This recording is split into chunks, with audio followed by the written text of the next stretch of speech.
It is 10:15 on a Tuesday night. You are on the couch, the television is running, or your phone is in your hand, or you are finishing something that should have been finished 2 hours ago. You are not tired, or you are tired but not ready. Tomorrow's alarm is set for 6:30. You will get your 8 hours if you go to bed by 10:30. You know this. You are not going to bed by 10:30. While you are sitting there, something is happening inside your body that you cannot feel. Your core temperature has been falling since approximately 8 in the evening, a slow, deliberate decline orchestrated by the temperature regulation center in your brain. Melatonin has been rising in your bloodstream for the past 40 minutes. Your blood pressure is dropping. The alertness machinery that has kept you upright and functional since morning, the sympathetic branch of your nervous system, is winding down, handing control to the parasympathetic branch that manages repair. Your body is not winding down because you are tired. Your body is winding down because of what time it is. The schedule belongs to the planet, not to you. And the processes that are trying to begin right now in the next 90 minutes are not the processes that will be available to you at 1 or 2 or 3 in the morning. They are front-loaded. They are time-locked. And for reasons that have to do with how your internal clock gates access to its deepest maintenance programs, they will not wait. Clock running this schedule sits directly above the point where your optic nerves cross roughly 20,000 neurons that have been tracking the Earth's rotation since before you were born. Light-sensitive cells in your eyes synchronize this clock to the solar cycle every day. It knows, to within minutes, where you are in the planet's rotation, and starting at approximately 9 in the evening, it begins initiating a cascade of events that prepare your body for the most biologically expensive period of the entire 24-hour cycle. Not the whole night, the first half. That distinction between the first half and the second half of the night is where the biology departs from everything you have been told about sleep. You have been told that 8 hours is 8 hours. That the total matters. That if you go to bed late but sleep in, you have made up the difference. The arithmetic is clean. The biology is not. The night is a sequence, not a uniform resource, a time series of physiological events, each triggered by the internal clock, each dependent on the previous one completing on schedule, each gated by time of day rather than by whether you happen to be asleep. By 10 at night, if your internal clock is aligned with a conventional light-dark cycle, several things have already occurred. Melatonin concentration in your blood has risen to a level your pineal gland has been building toward for 2 to 3 hours. Core body temperature has dropped by roughly 1/3 to 1/2 of a degree Celsius from its late afternoon peak. Cortisol, the hormone that drives alertness and stress responsiveness, is at its 24-hour low. Sympathetic nervous system activity has decreased. Your body is in its pre-sleep trough, the autonomic state most conducive to sleep onset. This is a preparation your body has already executed, not a suggestion. The preparation does not ask whether you intend to sleep. It executes on the schedule the clock dictates, whether you are lying in bed with your eyes closed or sitting on the couch with a screen in your hand. If sleep begins in this window, the first sleep cycle begins with a rapid descent into the deepest category of non-dreaming sleep, slow-wave sleep, stage 3. The descent is a plunge. Electrical recordings of the brain show high-amplitude delta waves, slow, synchronized oscillations sweeping across the cortex at half a cycle to 4 cycles per second. These are the deepest, most metabolically active brain waves you produce. They do not occur with equal intensity later in the night. They are front-loaded, concentrated in the first 2 sleep cycles, with the first cycle producing the deepest and most prolonged slow-wave episode of the entire night. Someone who falls asleep at 10 enters this deep slow-wave phase within 20 to 30 minutes. Someone who falls asleep at 1 in the morning enters a slow-wave phase that is measurably shorter, shallower, and less delta-dominant, not because 3 hours of wakefulness have passed, because the circadian gate that permits maximal slow-wave depth has partially closed by the time sleep begins. Depth of slow-wave sleep is determined not only by how long you have been awake, it is determined by when in the circadian cycle you fall asleep. This is where the mechanism becomes specific and where the difference between sleeping at 10 and sleeping at 1 stops being about discipline and starts being about physiology. 2 independent systems in your body converge on sleep. The first is homeostatic sleep pressure, the accumulation of a chemical called adenosine in your brain across the waking day. The longer you are awake, the more adenosine accumulates, the stronger the pressure to sleep. This is the system caffeine blocks. Caffeine occupies the adenosine receptors without activating them, masking the pressure signal. Second system is circadian timing, the internal clock schedule for when deep sleep should occur. This system does not care how much adenosine has accumulated. It cares what time it is. Deepest slow-wave sleep occurs when both systems align, high adenosine pressure and circadian timing that favors deep sleep. The alignment point, for most adults on a conventional schedule, falls between roughly 10 at night and midnight. Delay the sleep onset by 3 hours and the circadian contribution diminishes. The adenosine is still there, you are still tired, possibly more tired, but the circadian gate is closing. The sleep you enter is shallower because the clock's contribution to slow-wave depth is withdrawing on its own schedule, independent of how sleepy you feel. Foundational work on this interaction, published by Deek and Cheisler, used forced desynchrony experiments. Subjects lived on artificial schedules that separated their sleep timing from their circadian clock. The results demonstrated that slow-wave sleep intensity varied with circadian phase independent of prior wake duration. Even when subjects had been awake for identical numbers of hours, the slow-wave sleep they obtained was deeper when it occurred during the circadian night and shallower when it occurred during the circadian day.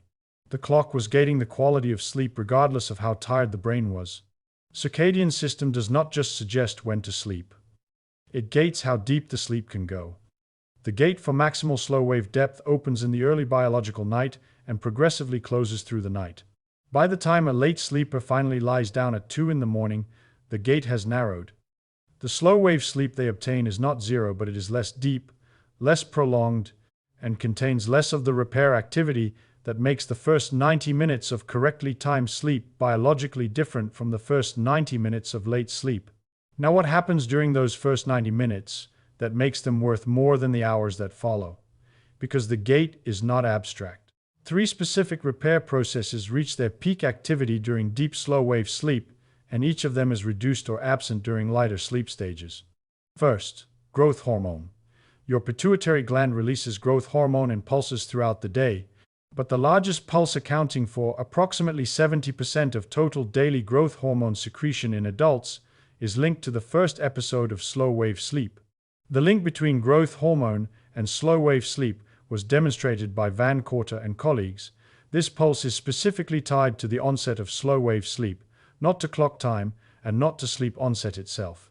When slow-wave sleep was experimentally suppressed, subjects were aroused by noise whenever delta waves appeared. The growth hormone pulse was suppressed with it. No deep slow wave, no pulse. Shallow slow wave, diminished pulse. Growth hormone in adults drives tissue repair, not growth muscle protein synthesis, bone mineral maintenance, immune cell production, skin and organ tissue renewal. The 70% pulse that occurs during the first slow wave episode is the body's primary daily repair signal. Miss the deep slow-wave window, and the repair signal is attenuated. Not eliminated, smaller daytime pulses still occur, but the main pulse, the one that funds the majority of nightly maintenance, is reduced. You have underfunded repair for the night. Second process, synaptic maintenance. During wakefulness, the connections between neurons throughout your cortex are strengthened by learning, and experience connection strength accumulates across the day. The synaptic homeostasis hypothesis proposed by Tononi and Cirelli holds that during slow-wave sleep, the synchronized delta waves mediate a global downscaling of connection strength, resetting the system, pruning weak connections, consolidating strong ones, restoring the brain's capacity to learn the following day. The downscaling is proportional to slow-wave intensity. Weaker slow-wave sleep produces less complete downscaling. Your brain wakes with higher residual noise in the connections. Learning capacity the next day is reduced.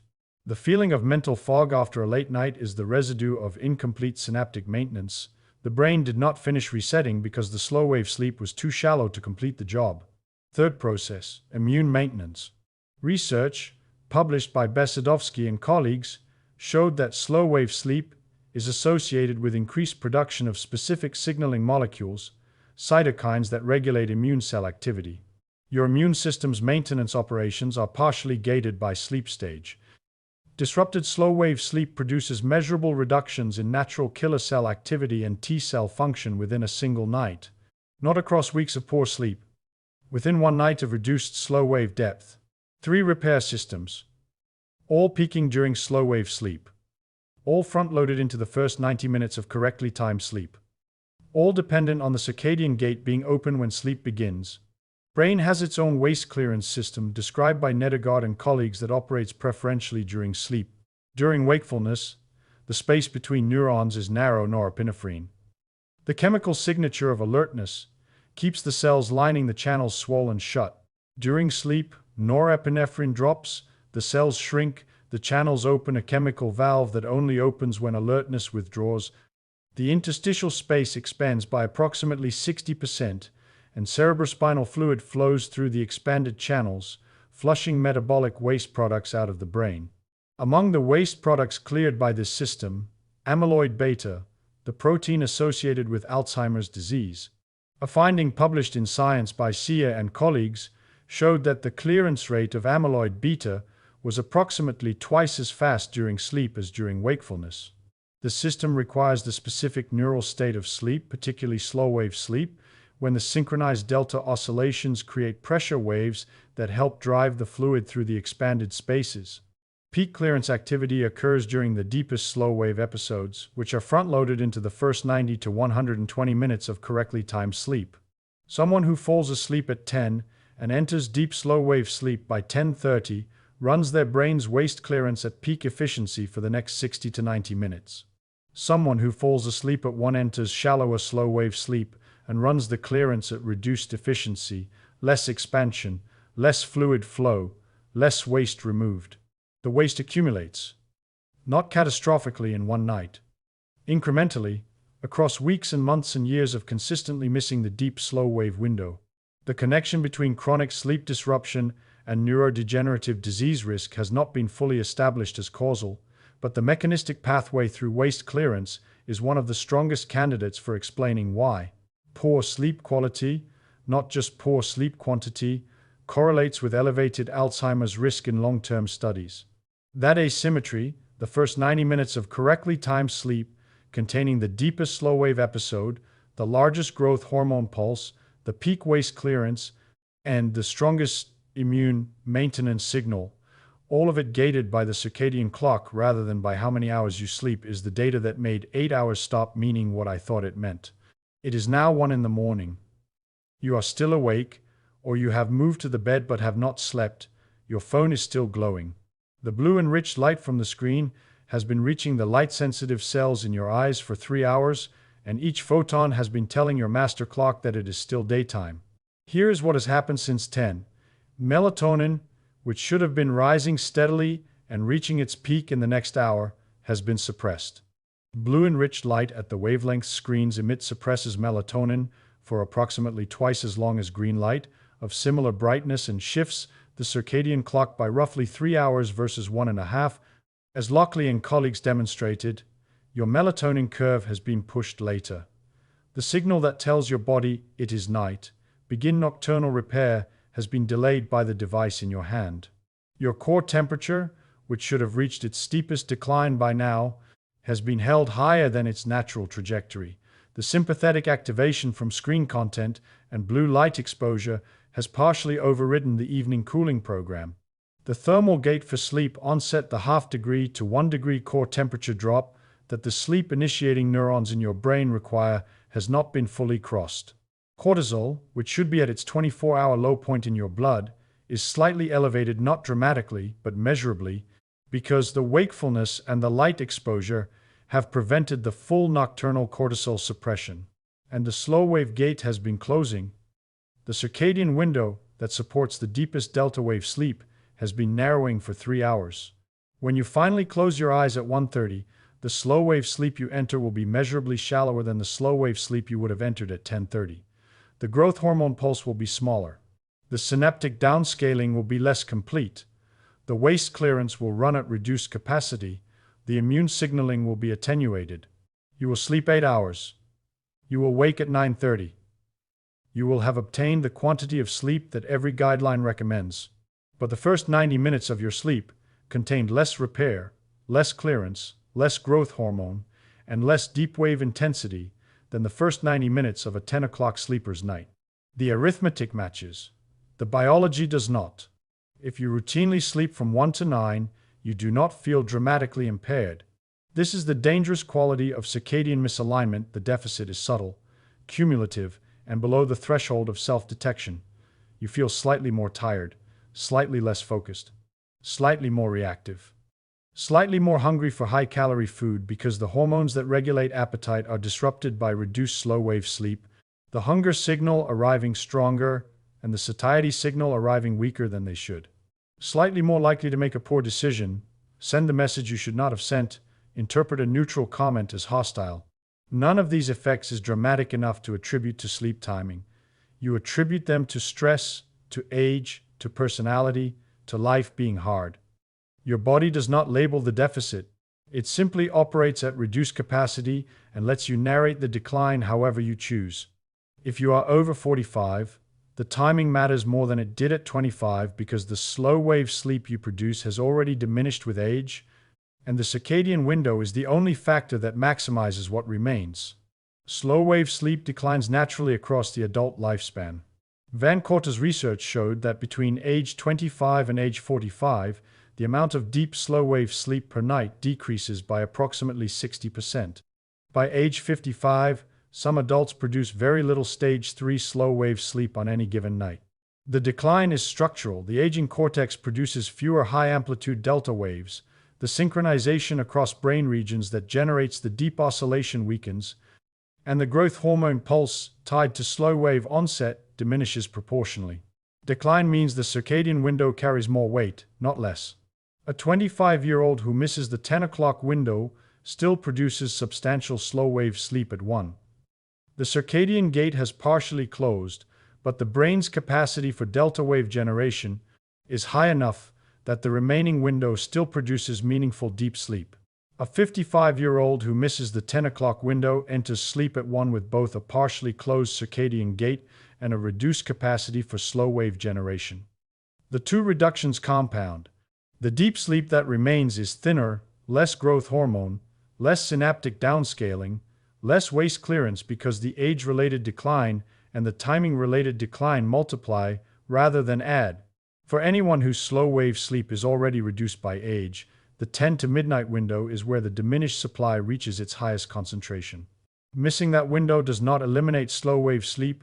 It reduces a supply that age has already reduced, and the reduction matters more when the baseline is lower. Weekend presents a specific version of this problem. If you routinely sleep from 1 to 9 during the working week and then attempt to recover by sleeping from 10 to 8 on Saturday and Sunday, the recovery produces a temporary improvement in subjective sleepiness. You feel more rested. The adenosine debt clears, but the circadian clock does not reset in 2 nights. It has been entrained to the 1 to 9 pattern across 5 weeknights, and the clock shifts slowly approximately 1 hour per day of consistent new timing. 2 nights of early sleep on the weekend begin the shift, but do not complete it. Monday night arrives, and the clock is between schedules partially shifted toward the weekend timing, now being pushed back toward the weekday timing by the alarm at 6:30. Pattern has a name: social jet lag, coined by Whitman, the chronic discrepancy between your biological clock's preferred sleep timing and the timing your social and work schedule imposes. The metabolic data on social jet lag is consistent with the circadian misalignment data. Each hour of social jet lag is associated with measurably increased markers of metabolic disruption, independent of total sleep duration. The weekend catch-up does not repay the debt. It creates a second disruption, a mini jet lag that compounds the original misalignment. Alcohol interacts with the slow wave window in a way that disguises damage as benefit, and the disguise is what makes it dangerous if you use a glass of wine to fall asleep. Alcohol is a sedative. It accelerates sleep onset. A drink at 9 makes it easier to fall asleep at 10. The sedative effect overlaps with the circadian sleep onset window, and the combination produces rapid unconsciousness. The first half of the night looks normal on a sleep recording. Slow wave sleep appears. Delta waves are present. The growth hormone pulse fires. The front-loaded repair window seems to operate. Damage arrives in the second half of the night. As your liver metabolizes the alcohol typically 3 to 4 hours after the last drink, the metabolic byproducts produce a rebound of sympathetic activation. Your body shifts from parasympathetic recovery back toward alertness. Sleep fragments. You wake briefly, sometimes consciously, sometimes below the threshold of awareness. REM sleep, which is concentrated in the second half of the night, is suppressed. The dreaming phases that consolidate emotional memory and process the day's affective content are shortened or eliminated. Result: the first half of the night looks adequate. The second half is disrupted. Total sleep time may be preserved. You stay in bed for 8 hours. But the architecture of the night is damaged in the back half while appearing normal in the front half. The growth hormone pulse may fire. The synaptic downscaling may begin. But the immune maintenance that continues through the later sleep cycles is disrupted. The emotional processing that REM sleep provides is curtailed. And the overall restorative quality of the night, measured by how the brain and body function the next day, is measurably worse than a night of equivalent duration without alcohol. Combination of late sleep onset and alcohol is the worst case. Miss the front-loaded slow-wave window by staying up until 1 and have 2 glasses of wine before bed. The circadian gate has partially closed, reducing the depth of whatever slow-wave sleep you enter, and the alcohol metabolites will fragment the second half of the night when the gate has closed further. Both halves are degraded by different mechanisms operating simultaneously. There is a physical gate that operates alongside the circadian one, and the physical gate explains why you sometimes lie in bed at the right time and cannot fall asleep. Sleep onset requires a core temperature drop of approximately half a degree to 1 degree Celsius. Sleep-initiating neurons in your brain monitor core temperature and will not fire the sleep onset cascade until the temperature crosses below a threshold. Your body achieves this drop through a specific mechanism, vasodilation in the hands and feet. Blood flows to the skin surface at the extremities, radiating heat outward, cooling the core. Warm hands and feet at bedtime are not a comfort detail, they are the radiators your body uses to dump core heat, so the sleep initiation threshold can be crossed. Cold extremities, poor peripheral circulation, cold bedroom floor, vasoconstriction from sympathetic activation or caffeine, the heat cannot radiate efficiently. Core temperature stays elevated. The sleep initiation threshold is not crossed. You lie in bed at 10, in the circadian window, with adenosine pressure high and melatonin rising, and you cannot fall asleep because the thermal gate has not opened. The circadian gate and the thermal gate must both be open for sleep onset to occur. SOX: a warm bath 90 minutes before bed, a warm room that cools after you fall asleep. Each of these accelerates the peripheral vasodilation that dumps core heat and crosses the thermal threshold. The intervention is physical, not psychological. The gate is thermal. The thermal mechanism, the bath discussion described core temperature decline triggering the sleep initiation neurons, is the gate operating here, and the warm bath 90 minutes before bed works because the post-bath cooling crosses the threshold the neurons require. Controlled studies on circadian misalignment show the metabolic cost directly. Morris and colleagues demonstrated that circadian misalignment independent of sleep duration reduced insulin sensitivity by 58% compared to 32% in aligned controls. An inflammatory marker rose by 146% in misaligned subjects versus 64% in aligned subjects. Identical species, identical cells, identical biochemistry, different timing, different outcome. Your body asks 2 questions: did you sleep? And when did you sleep relative to my internal schedule? The second question matters to every downstream system. And the answer matters to every downstream system: glucose processing, immune function, cardiovascular regulation, emotional stability, cognitive performance. All of them are calibrated by the circadian clock. All of them degrade when sleep is mistimed. There is a cardiovascular dimension that makes the timing question sharper because the heart tracks the circadian schedule with a precision the conscious mind does not notice. Heart rate variability, the variation in timing between consecutive heartbeats, a measure of autonomic flexibility, follows a circadian pattern. It reaches its highest values during the early night, when parasympathetic dominance peaks. The early night HRV peak corresponds to the slow-wave sleep window, the period when the body's repair systems are most active, and the autonomic nervous system is in its deepest recovery mode. Late sleepers who miss the early night window show compressed HRV peaks, the parasympathetic recovery period is shorter and shallower than in early sleepers matched for total sleep duration. A finding published in the European Heart Journal by Nick Bakhtian and colleagues showed that late sleep onset timing, independent of sleep duration, was associated with elevated cardiovascular risk. The heart does not care how many hours you slept. It cares whether those hours included the parasympathetic recovery window that the circadian clock schedules for the early night. Cumulative cardiovascular cost of consistently missing the early night window has not been isolated from other lifestyle factors. In any single study, the confounders are too numerous. But the direction is consistent across the literature. Later, habitual sleep onset correlates with higher resting heart rate, lower HRV, higher blood pressure, and elevated cardiovascular event risk, even after adjusting for total sleep duration. The adjustment for total sleep duration is the critical detail. It means the risk is about sleeping at the wrong time, not too little. Return to 10:15. You are on the couch, your body has been preparing for hours, melatonin is rising, temperature is falling, cortisol is at its floor, the alertness machinery is stepping back. The repair machinery is stepping forward. The circadian gate for deep, slow-wave sleep is wide open as it will be all night. Growth hormone is staged in the pituitary, primed to release its largest pulse of the day the moment delta waves begin.